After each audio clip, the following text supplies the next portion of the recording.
ng ekonomiya, kalakalan, negosyo at iba pa. Atin ang alamin dito sa Ang Pilipinas Ngayon. Magandang araw, narito ang balitang negosyo at kalakalan. Magbibigay ang Department of Labor and Employment o DOLE ng mahigit 13,000 trabaho sa mga dating empleyado ng Philippine Offshore Gaming Operators o POGO.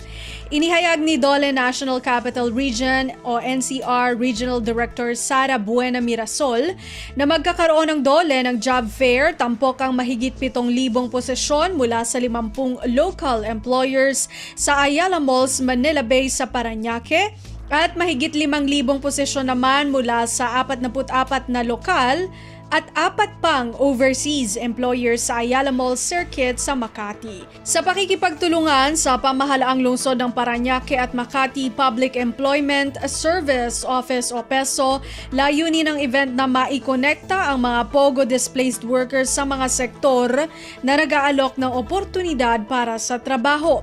Ilan sa mga posisyong maaaring makuha ng mga naghahanap ng trabaho ang customer service, housekeeping, sales, marketing, kitchen operations, data encoding, merchandising, cashiering at technical fields. Sari-saring kumpanya ang kalahok sa job fair kabilang ang mga kinatawan mula sa Business Process Outsourcing o BPO, Information Technology o IT, Hospitality, Tourism at General Services. Upang tulungan ang mga aplikante, mag-aalok ang DOLE NCR ng one-stop shop services sa lokasyong nabanggit, parehas sa Parañaque at Makati. Ito ay upang padaliin ang proseso ng pagkumpleto sa mga rekisitos. Kabahagi pa rin ng inisyatibang ito ang direktiba ni Pangulong Ferdinand R. Marcos Jr. na ipagbawal na ang pagbibigay lisensya sa illegal gaming na nakaapekto sa libo-libong POGO workers. Lagay ng ekonomiya, kalakalan, negosyo at iba pa. Atin ang alamin dito sa Ang Pilipinas Ngayon. Lumagda ang Department of Agriculture o DA sa pakikipag-ugnayan sa Korea Agricultural Machinery Industry Cooperative o KAMICO at Cabanatuan City ng kasunduang itatag ang kauna-unahang local agricultural machinery manufacturing cluster ng Pilipinas. Sa isang pahayag, sinabi ng DA na layunin ng hakbang na ito na paunlarin ang sektor ng agrikultura ng Pilipinas sa pamamagitan ng pagpapahusay sa productivity, pagtitiyak ng food security at pagpapalago ng ekonomiya. Selyado ang naturang kolaborasyon sa pamamagitan ng Memorandum of Understanding o MOU. Tututukan ng MOU ang pagbubuo ng assembly line para sa agricultural machinery, pagsasagawa ng pananaliksik at iba pang development upang paghusayin palalo ang agricultural technology, magbigay ng comprehensive workforce training programs at mag-alok ng financial support sa pamamagitan ng official development assistance. Nauna nang maghayag si Pangulong Ferdinand R. Marcos Jr. ng mas pinaigting na suporta para sa proyektong ito. Kinilala rin ng Pangulo ang potensyal na epekto nito sa agricultural landscape ng bansa. Binigyang diin ng Pangulo ang kahalagahan ng modernisasyon ng mga gawaing mayroong kaugnayan sa pagsasaka upang pagandahin ang produksyon ng bigas at tiyakin ang food self-sufficiency. Ang KAMICO ay isang leading organization sa Korean agricultural machinery industry at nangakong magbabahagi ng expertise at resources sa proyekto. Sa panig ni Agriculture Secretary Francisco Chu Laurel Jr., sinabi nitong angkop ang proyekto sa 4-year plan ng kagawaran ng agrikultura na nakasentro sa modernisasyon ng agricultural production systems.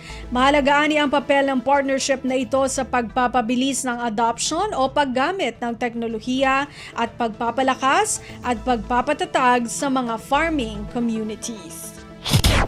Lagay ng ekonomiya, kalakalan, negosyo at iba pa. Atin ang alamin dito sa Ang Pilipinas Ngayon. Pangwakas sa ating balitang negosyo at kalakalan, positibo ang Department of Trade and Industry o DTI sa posibleng partnership nito sa Masdar, isang leading global renewable energy company upang paunlarin ang renewable energy sector ng Pilipinas.